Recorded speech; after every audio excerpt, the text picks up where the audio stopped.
आई एवढ्या मिरच्या घेतल्यास काय ठेचा बनवतेस का? ठेचा नाही बनवते बाळा मी. हा. आपल्याला मिरची ही शिजवून असं तोंडी लावण्यासाठी मिरची करणार आहे मी.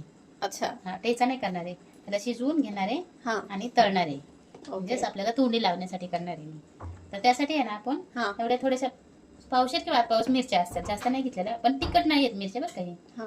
हा, हे तिखट नाही येत मिरच्या जास्त. आणि 2 लिंब घेतले मी त्यासाठी. तर मी पहिले आहे ना मिरच्या धुवून घेतलेल्या आहेत बरं का. मिरच्या ही मी कट करून घेणार आहे. एक मिरचीचे 2 भाग करणार आहे, कारण खूप मोठ्या आहेत ना मिरच्या त्यासाठी.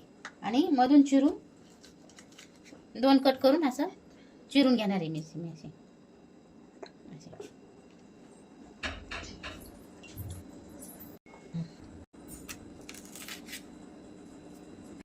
मी आहे ना ह्याच्या 2 लिंब पण टाकणार आहे बरं का चवीसाठी.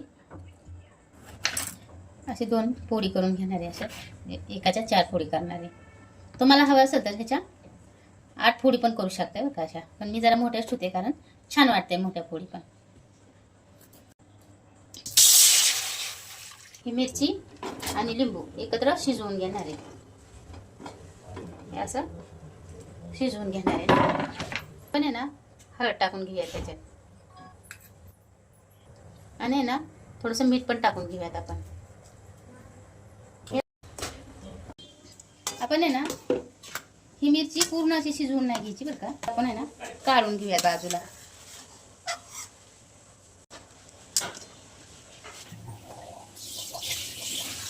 आहे ना 1-2 पळ्या तेल टाकून घेऊयात. मी कढई घासून नाही बरं का घेतलेली. आता मिरची उकळून घेतलेली त्याच कढईत मी टाकून घेणार आहे नाही का.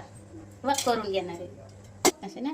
हे लिंबामुळे मिरचीला चव येते मग नाही का. आताच खूप छान सुवास येतोय आई. हा ना. हो मस्त होते बघा अशी मिरची तोंडी लावायला. किंवा भाकरी बरोबर अशी जरी खाल्ली ना तरी खायची. आता शिजवून घेतलेली. आणि आपण मस्त उलट परतून घेणार आहे. वाव खूप छान सुवास येतोय. हा ना. कारण हे लिंबू हळद हे टाकून शिजवून घेतली ना मी मस्त चवीला लागते मिरची.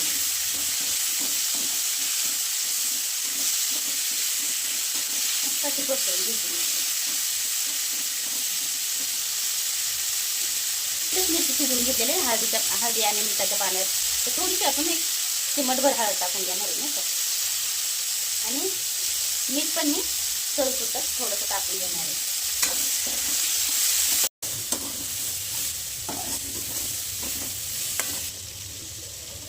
ही आहे ना आपली लिंबू मिरची तयार आहे खाण्यासाठी बरं का. चला तर आपण ना एक भाकर करूयात आणि भाकरीसोबत मिरची लिंबू खाऊयात मस्तपैकी.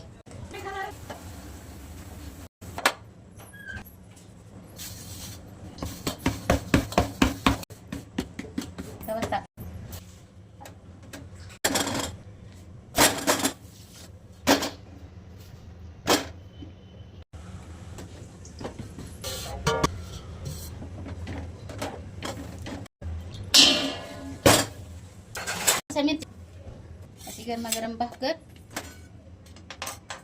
मस्त असं ही लिंबू मिरची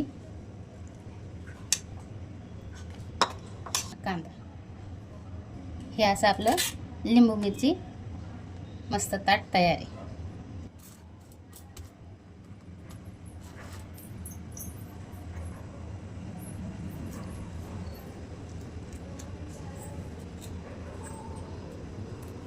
खूप छान झाली. तिखट तर बिलकुल होत नाही बघा. मिठात आणि हळदी लिंबात शिजवली ना तर तिखट अजिबात लागत नाही मिरची. मस्तच.